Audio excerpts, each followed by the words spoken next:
If you're a freelancer or a creative and you have questions about day rates, then stick around and watch this whole video because you're going to learn everything you need to know about day rates in the next few minutes. My name is Reese Hopper. I've been a freelancer my entire career. My Instagram blew up because I made videos about freelancing. I wrote a book about freelancing, and now I'm making you this YouTube video about day rates to help you be a better freelancer. Let's take a look at our outline. Today we're going to talk about what day rates are, the difference between project rates and day rates, why you should use day rates, what to include in a day rate and what's not included in day rates. We'll talk about how you can calculate a day rate for yourself, and then also some additional add-ons that commonly go on with day rates. Again, if you watch this whole video, you're going to have a great understanding.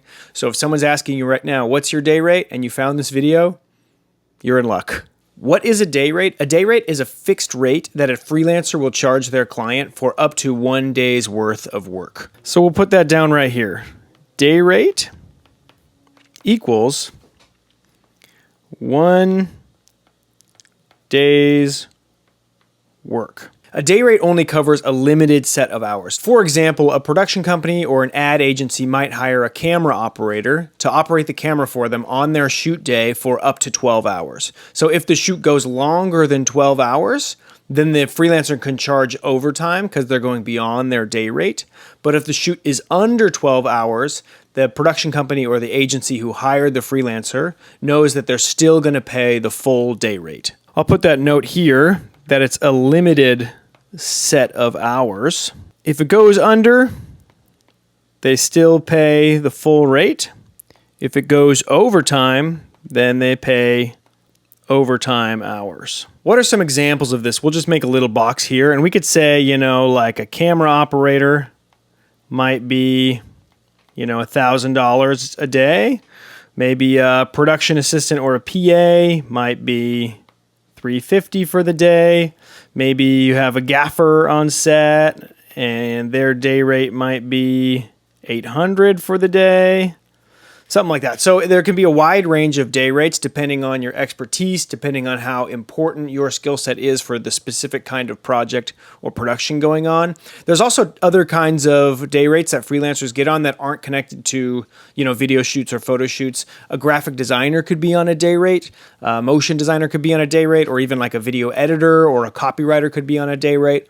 All it does is it just tells the hiring party, I'm going to work for this long on this project. This is my main and only priority during this window of time.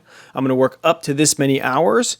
And if the work gets done, that's great. If it doesn't, you'll hire me for another day. Just a very clear-cut way of communicating the rate and how much work is going to be done. Now, you might be wondering, what's the difference between a project rate and a day rate? So let's talk about that next. Here's an interesting way to think about it. Are you being hired by the client to deliver the whole service, or are you being hired by a middleman to deliver a service for the middleman who's delivering to the client? So let's say, for example, there's a brand that wants a commercial. They're at the top, and they might hire a production company or an agency to make that commercial for them.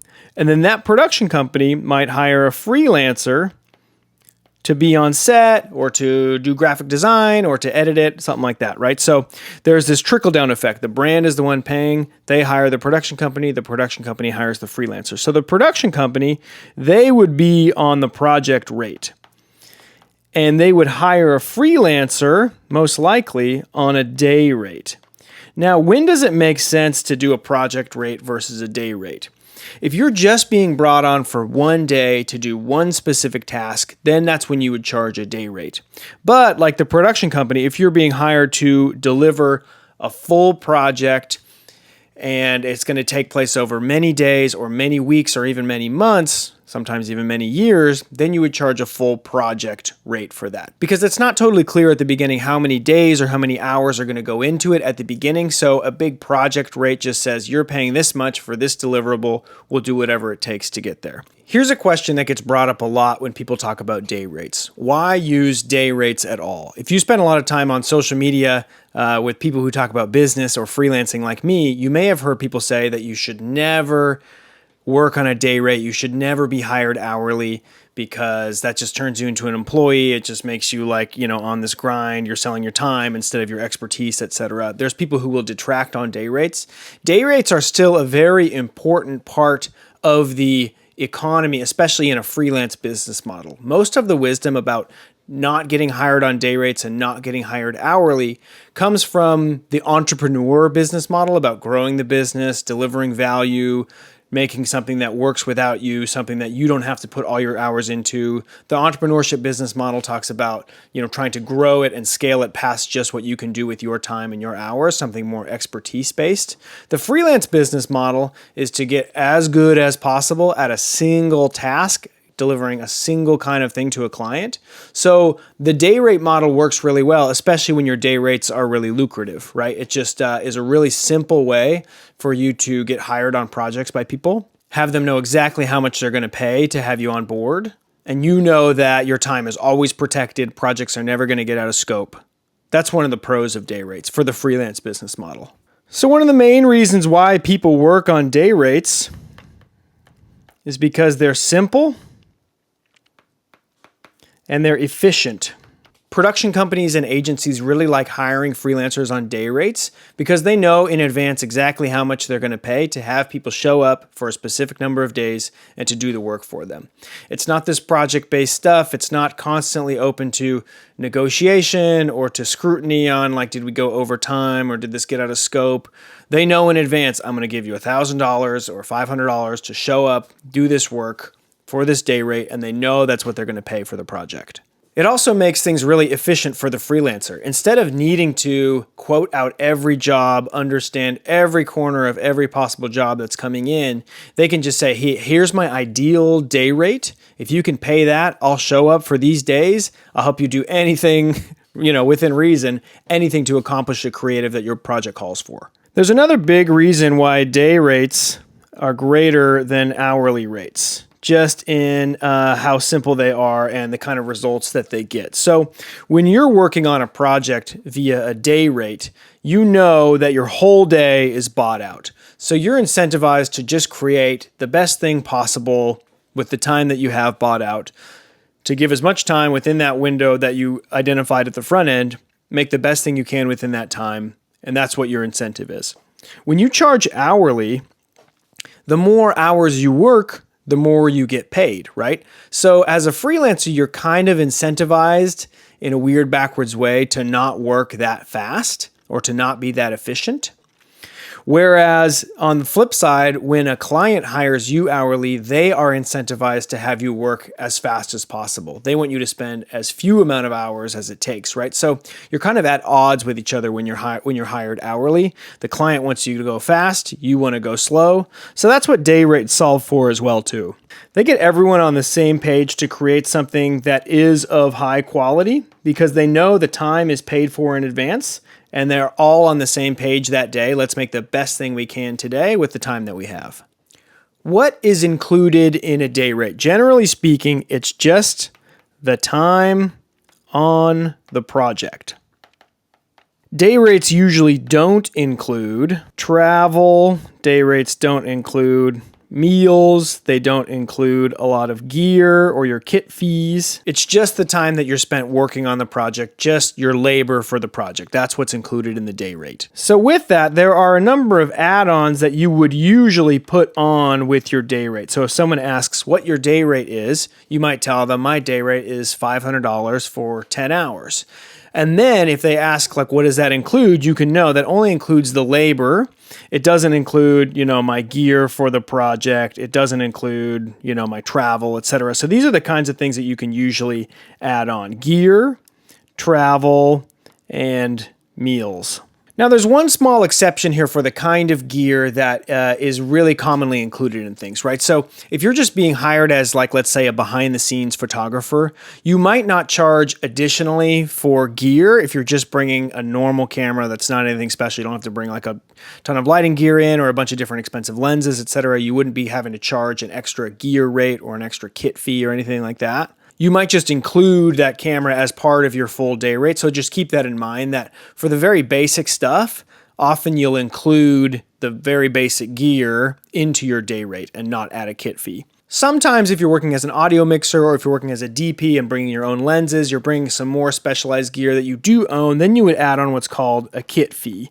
And these usually aren't too expensive. It's just a small boost to your day rate to cover the wear and tear that would usually happen to the gear that you have to bring. The reason you add it on is because not every day rate requires you to bring your gear or your kit. So if you include it into your day rate, some clients might end up paying for it when they don't need it if they're supplying gear for you to use. That's why you can add on your kit fee. So usually this is, on the low end between $50 and could go up to maybe $500 if you're bringing, a specialized set of lenses or like a full audio kit or something like that. But a kit fee is just something that usually goes along with the kind of labor you do, but doesn't always have to in the cases that your client has the gear that you would be using. Generally speaking, for solo videographers, solo photographers, your kit fee would be included with your day rate. So just keep that in mind. There's a small amount of wear and tear that happens there.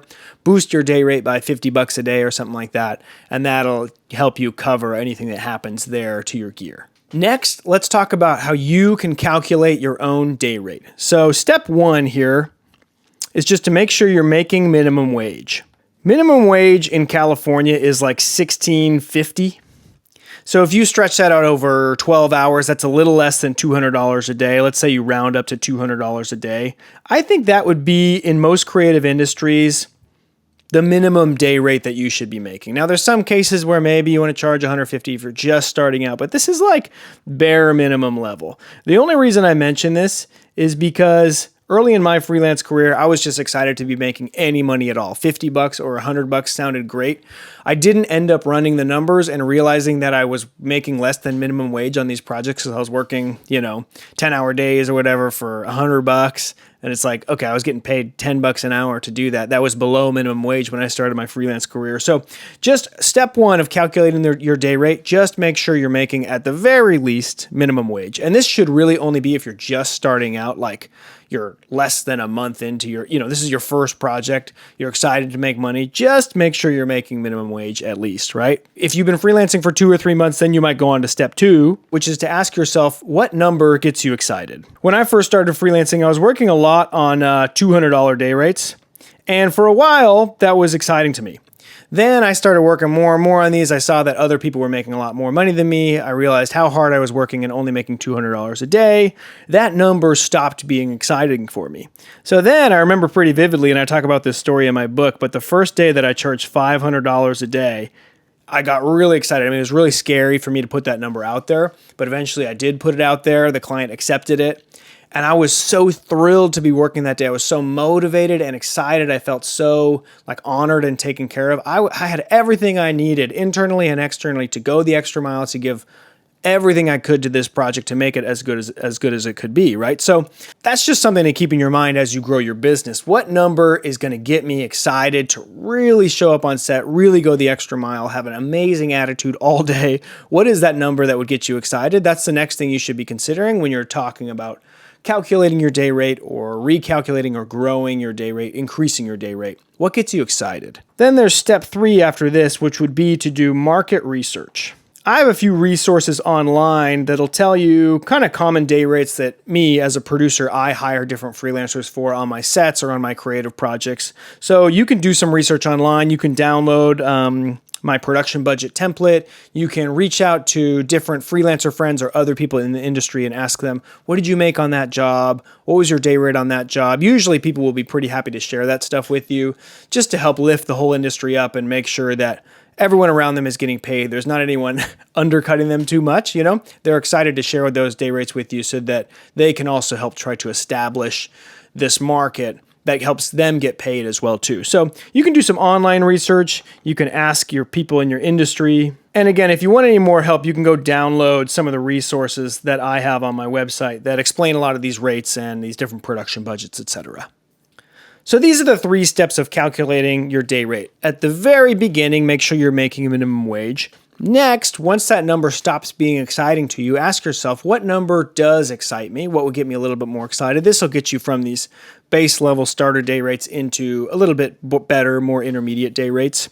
And then as time goes on, you get more experience. You've been working for 6 months or a year on these intermediate day rates. You can start doing market research. You can do this from the beginning too. But you can go online and ask people, you can ask your industry friends, and help you calculate what your day rate is. The most important thing is that you feel like you're getting paid pretty well. You're excited to show up and do the work. That's what a day rate should be. It shouldn't be anything where it's like, oh man, I'm grinding 12 hours and I don't feel like I'm making that much money. That's not a good place to be with day rates. The day rate should be getting you excited to wake up early, get everything prepped, drive across town, do the work for 12 hours. What number gets you excited to do that? That's your new day rate. We talked a little bit about add-ons earlier in this video, but let's say a client reaches out to you to have you work on a day rate, but then you realize the project is getting a little bit bigger. There's going to be some travel involved. You're going to have to bring on a couple other people to help you out. You're going to need to rent a lot of gear to make it happen. These are all add-ons that you can add to your day rate, or using your day rate as a base to help you calculate maybe what this bigger project rate might end up being, right? So these are all add-ons that you can put on here. A day rate is also a great way to figure out what a project rate might be. Someone could ask you, hey, I need you to shoot this thing for 2 or 3 days. I need you to edit something, and you might be totally lost as to how much you should charge for that. Well, just start with your day rate. So let's say your day rate is $500. You got to shoot 3 days. That's $1,500. And then let's say your edit rate is also $500. You got to edit 5 days. That's $2,500. Let's say you got to bring on a gear package for another $500 for the whole project. That's another $500. So really for the project rate here, you're looking at like $4,500 just using your day rates as starters to help you think about what a project rate might be. Thanks for watching this video. If this video is helpful for you, I have 3 things that could be even more helpful for you. The first one, which I mentioned earlier in the video, is my book, which is called What Gives You the Right to Freelance. This book has 50 short chapters about my experiences freelancing. It's broken up into 5 parts: getting started, pitching, doing the work, client care, and work-life balance. So if any of those things you don't feel 100% confident in, you can go pick up my book. It's available paperback on Amazon. It's also available as an audiobook with me reading it, which is fun. And it's available on Kindle as well. So go check it out. There's links in the description below. The second thing that could help you a lot is my free production budget template. I mentioned earlier that I have these resources that have day rates that I usually hire creatives on my productions for my projects. If you want to get a glimpse at what that stuff looks like, you can go download that for free right now, also linked below. And the third thing that could help you a lot is my freelancers only email list. If you're just getting started on your freelance journey, or if you've been on it for a while and you want a little bit more support, you can join my freelancers only email list, which is a short essay with practical tips and insights into how to freelance better, achieve work-life balance, create the career of your dreams. Over 2,000 other freelancers have already signed up for it. It's a great time. It goes out every Tuesday at 2 p.m. That's also linked below. I hope to see you there. Thanks so much for watching this video. If you could subscribe, that would help me out a lot. Have a good day.